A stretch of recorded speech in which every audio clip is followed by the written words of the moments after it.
16 अप्रैल जो एक भारत में बहुत मतलब मेरे लिए तो बहुत कड़ा दिन था।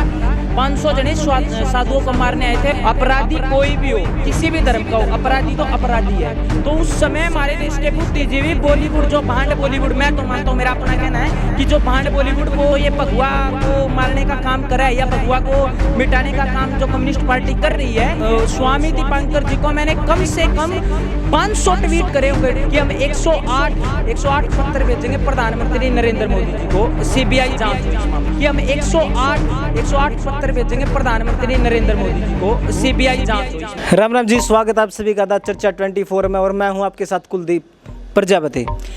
आज हम आपके साथ रूबरू कराने वाले एक ऐसे शख्सियत से, उनके बारे में बताने से पहले मैं आपको बता देता हूं, जिस समय देश आज़ाद हुआ था उससे पहले लोगों ने देश को आज़ाद कराने के लिए अहिंसा का रास्ता चुना था। कुछ दल ऐसे भी थे जो हिंसा के रास्ते देश को आज़ाद कराने के लिए निकले थे, पर वो उनमें से दोनों ठीक थे अपनी जगह। कुछ लोग गलत मानते हैं, कुछ ठीक मानते हैं, पर हम मानेंगे उन दोनों ठीक थे। ऐसे ही एक हरियाणा के पानीपत ज़िले से एक युवा है आशीष जी, जिन्होंने, जो कि महाराष्ट्र के अंदर साधुओं की जो हत्या हुई है उनको लेकर अहिंसा तरीके से अपनी बात को 108 दिन रखा। एक सोशल मीडिया के माध्यम से प्रधानमंत्री नरेंद्र मोदी तक अपनी बात पहुंचाना हो, या अमित शाह तक अपनी बात पहुंचाना हो, या फिर महाराष्ट्र के सीएम तक अपनी बात पहुंचानी हो, तो उन युवाओं ने, उसकी टीम ने और उनके साथियों ने मिलकर अपनी बात को 108 दिन तक लगातार हर दिन हर रात वहां तक अपनी बात पहुंचाई। वो बात क्यों पहुंचाई है, उन सभी के बारे में जानकारी उन्हीं से लेंगे। हमारे साथ है आशीष जी। तो आशीष जी, सबसे पहले हमारे दर्शकों को राम राम कर दीजिए। जय श्री राम सभी दर्शकों को। सर, मेरे को ये बताओ, आपका नाम, आपकी फैमिली बैकग्राउंड, थोड़ा उस बारे में बताओ सर।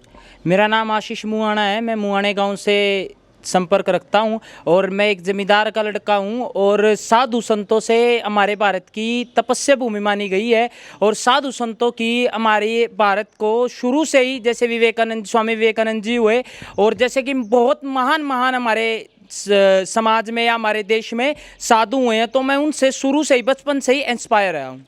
तो आशीष जी, आपने एक साधुओं को लेकर 108 दिन जो सोशल मीडिया पर जो प्रदर्शन किया है, उसके बारे में हम हमारे दर्शकों को बताइए, आपने क्या क्या काम किया है। देखो जी, सबसे पहले तो आपको सबको मैं एक बात याद दिला देता हूँ। 16 अप्रैल जो एक भारत में बहुत मतलब मेरे लिए तो बहुत कड़ा दिन था, जो कि 2 निर्मम साधुओं की हत्या कर दी गई थी, और वो भी मॉब लिंचिंग, वो भी 500 जनों के। आप मान नहीं सकते कि हम 10 बंदे को देख के घबरा जाते हैं, लेकिन वो फिर भी 500 जने साधुओं को मारने आए थे। और उन साधुओं के चेहरे पे आप देख भी सकते थे, उस समय भी किसी प्रकार का डर भाव नहीं था। वो हंस रहे थे। उस समय भी वो ये सोच रहे थे ये पुलिस वाले हमारी जान बचा लेंगे, लेकिन ऐसा नहीं हो पाया। दुर्भाग्यपूर्ण रहा ये बहुत।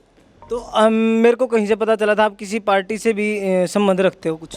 हाँ जी, मैं अखिल भारतीय विद्यार्थी परिषद से हूँ, लेकिन वो पार्टी एक इंडिपेंडेंट पार्टी है। वो किसी भी सरकार या किसी भी जनता दल या कोई भी किसी का समर्थन नहीं करते।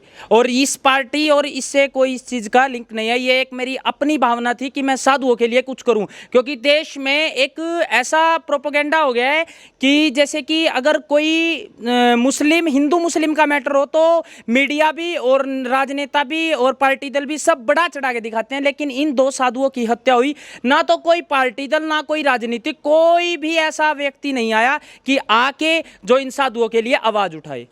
तो सर, आपने अपनी जो कि 108 दिन जो प्रदर्शन करा था, उसमें क्या मांग रखी है सरकार से। जी, हमारी मांग ये है, देखो सुप्रीम कोर्ट ने पहले भी कानून ला चुके हैं कि सुप्रीम कोर्ट ने कानून क्या लाया था कि अगर मॉब लिंचिंग होती है तो हर जिले में एक नोडल की नियुक्ति करी जाए जो एसपी रैंक का होगा। लेकिन आज तक का रिकॉर्ड है कि भारत में कहीं भी कोई भी जिले में नोडल का अता पता नहीं है। उन्होंने, सुप्रीम कोर्ट ने नोडल के लिए ये कहा था, अगर कहीं पे आपको ऐसा लगता है कि मॉब लिंचिंग हो या कहीं पे भी कुछ भी हो, तो आप पहले से उसका स्थिति का मुआवजा ले और वहां पे मॉब लिंचिंग को आप रोके। लेकिन यहाँ पे कभी भी ऐसा कहीं पे भारत में दिखा दो आप। मॉब लिंचिंग से पहले भी कुछ घटना होती है, और इससे पहले भी हुई थी। इससे पहले 2 बजे, जिस दिन 16 अप्रैल को साधुओं की हत्या हुई, उससे पहले 2 बजे पुलिस कर्मियों पर भी हमला हुआ था। लेकिन उन पुलिस वालों ने वो पुलिसकर्मी बचा लिए, डॉक्टर भी बचा लिया। लेकिन फिर भी वहां का नोडल या कोई भी ऐसा कर्मचारी जिसने ये सोचा कि आगे भी ऐसी घटना होगी, वो इस चीज को, स्थिति को हैंडल नहीं कर पाए। अपनी इस बात को लेकर आपने अपने पानीपत लेवल पर लॉकडाउन लगा हुआ था, तो आपने क्या कार्य किया है? हमने डीसी को राष्ट्रपति से ज्ञापन भी सौंपा है और आगे भी हम 24 लड़के थे जो पानीपत के थे, जिन्होंने मेरे साथ ये प्रदर्शन करा था कि हम 108 दिन तक, हमारी खुद की ये भावना थी कि हम 108 दिन तक साधुओं के लिए ये काली पट्टी जो आप देख भी रहे हो, ये काली पट्टी हम 108 दिन तक लगातार बांधेंगे, किसी भी समय या किसी भी समय हम उतारेंगे नहीं।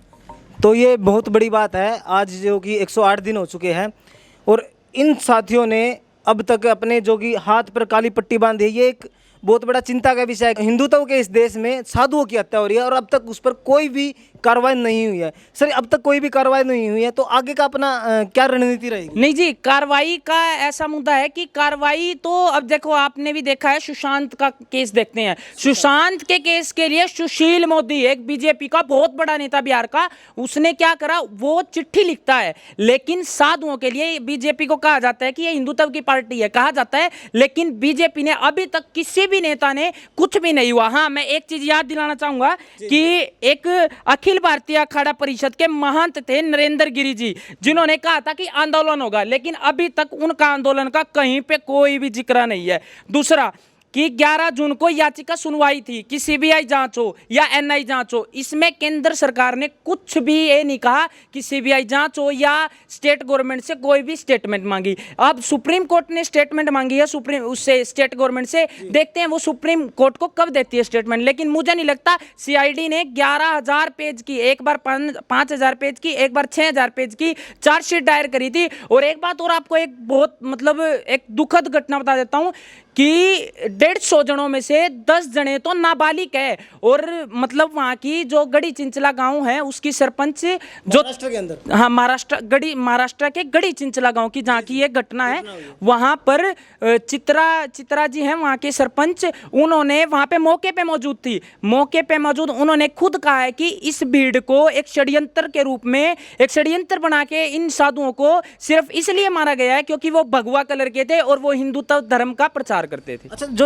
आप बता रहे हो 150 जने गिरफ्तार किए गए, उसमें कितने मुस्लिम, कितने हिंदू, इसका कुछ आंकड़ा निकल गया है सामने? देखो जी, हम ये कहते हैं कि हम सेकुलर हैं, सेकुलर है तो इसमें हिंदू मुस्लिम तो आता ही नहीं कहीं पे। महाराष्ट्र के गृह जो मंत्री होते हैं, महाराष्ट्र के गृह मंत्री शिंदे जी, उन्होंने आके एक बयान दिया। क्या बयान दिया? कि उन्होंने ये कहा कि इसमें कोई मुस्लिम नहीं है। अब आप ये बताओ, धर्म या सेकुलर, मतलब जो हमें भारत को ये कहा जाता है एक सेकुलर है, ये धर्म का प्रचार अब कौन कर रहा है? फिर कहते हैं कि ये पार्टी धर्म का प्रचार करी है, ये पार्टी धर्म का प्रचार करी है। अपराधी कोई भी हो, किसी भी धर्म का हो, अपराधी तो अपराधी है। तो कहीं ना कहीं आपका मानना है इस पर अभी भी राजनीति गर्म हो रही है? राजनीति इस पे गर्म नहीं हो रही। जहां पे राजनीति को हिंदू मुस्लिम का एजेंडा दिखे, या हमारे देश के बुद्धिजीवी हैं, जो एक यूपी में आपने देखा था, वो गाय के उसमें उसको मार दिया गया था, तो उस समय हमारे देश के बुद्धिजीवी बॉलीवुड, जो भांड बॉलीवुड, मैं तो मानता हूं, मेरा अपना कहना है कि जो भांड बॉलीवुड वो अपने कैंडल मार्च निकालता है और मीडिया में लगातार छाता रहता है, क्योंकि वो हिंदू मुस्लिम मैटर है। ये एक कम्युनिस्ट विचारधारा ने जो ये भगवा को मारने का काम करा है या भगवा को मिटाने का काम जो कम्युनिस्ट पार्टी कर रही है, जो हमारे देश के अलग वामपंथी विचारधारा है जो वो कर रहे हैं, तो उनका ये एक प्रोपोगेंडा बन गया कि अगर हिंदू मुस्लिम मैटर हो तो उसमें ना जाओ, और जो उस हिंदू मुस्लिम मैटर हो उसमें जाओ, अगर जो कम्युनिस्ट का मैटर हो तो उसमें ना जाओ। ऐसा हमारे देश में एक एजेंडा चला रहे हैं बॉलीवुड भी और तमाम बड़े बड़े नेता भी। कहीं ना कहीं हमें एक बात भी पता चली है, ट्वीट के जरिए आपने अपनी बात को रखा है, वहाँ से कितना रिस्पॉन्स आया है?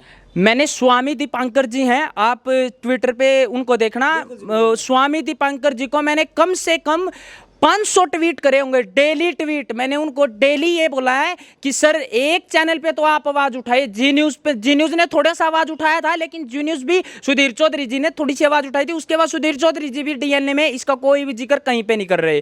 उसके बाद स्वामी दीपांकर जी को मैंने एक नहीं, कम से कम आप मेरे ट्विटर हैंडल पे जाओ, मैंने कम से कम 500 से भी ज़्यादा ही होगा, 500 ट्वीट मैंने सिर्फ और सिर्फ साधुओं के लिए करे हैं। तो मैं और पीएमओ को भी कर चुका हूँ, एचएमओ को भी कर चुका हूँ, और शिवसेना को जो उद्धव ठाकरे जी हैं उनको भी कर चुका हूँ, नवनिर्माण सेना जो दूसरे उनके भाई जी की पार्टी है उनको भी कर चुका हूँ।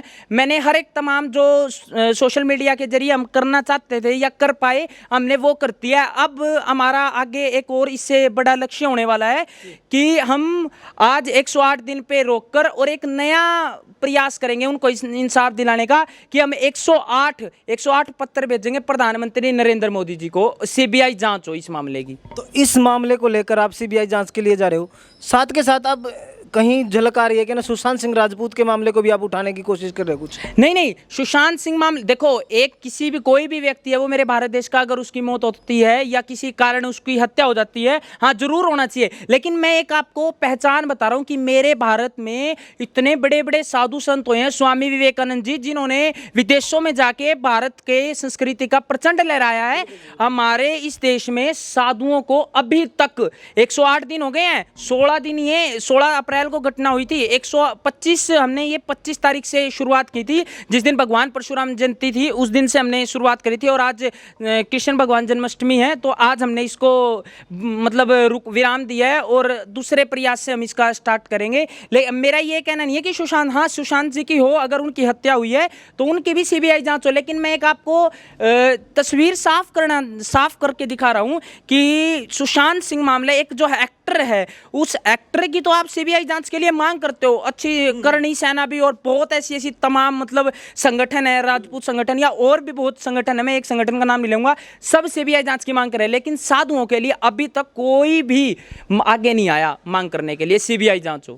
सर, मोम ब्लीचिंग की बात करें, कहीं ना कहीं आपकी बातों से ये लग रहा है कि ना मोम ब्लीचिंग सिर्फ मुसलमानों पर लागू होती है, हिंदुओं पर नहीं। हाँ, ऐसा बिल्कुल है जी। आप पिछले आंकड़े उठाए 5-10 सालों के, इनमें 68 मोम ब्लीचिंग से जो मरे हैं वो व्यक्ति हैं, लेकिन 68 में से आपको मैं दिखाऊं, ये हिंदू के बता रहे हो आप या मुसलमान? ये सबके हैं। देखो, मैं सेकुलर मानता हूं अपने आप को, भाई मैं इस देश का नागरिक हूं, मैं सेकुलर, मैं हिंदू मुस्लिम में विश्वास नहीं रखता, मेरा ये अपना मानना है। लेकिन जो भांड बॉलीवुड है या जो मीडिया है, जो कि मान लो कुछ भी है, जो कि बुद्धिजीवी कहते हैं अपने आप को, वो क्या करते हैं कि अगर मुस्लिम का मैटर हो तो वो सड़कों पे कैंडल मार्च या लगातार ब्रेकिंग न्यूज मतलब पूरे मीडिया में छा जाता है कि आज उस मुस्लिम को मारा गया, या कहीं ना कहीं मतलब ये दिखाया जाता है कि अल्पसंख्या पर बहुसंख्या दुष्प्रहार कर रही है, कहीं ना कहीं ये दिखाया जाता है।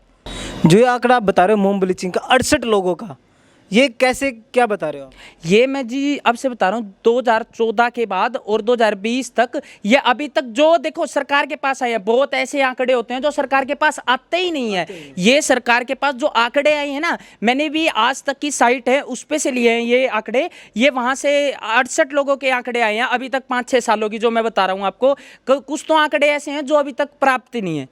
हाँ, ऐसा कुछ है। जो कि महाराष्ट्र में हिंदुत्व की हत्या हुई है, साधुओं की हत्या हुई है, वे साधु वहाँ पर क्या काम करने के लिए गए थे, इसकी कुछ जानकारी है सर आपको? हाँ बिल्कुल है जी। वो 8 बजे उनके एक गुरुजी थे, उनकी देहांत हो गया था, तो वो उसके लिए गए थे, गुजरात रोड से वो जा रहे थे, तो वहाँ पे चेक पोस्ट 8 बजे उनकी गाड़ी को चेक पोस्ट की रोका गया, चेक पोस्ट नाके पे।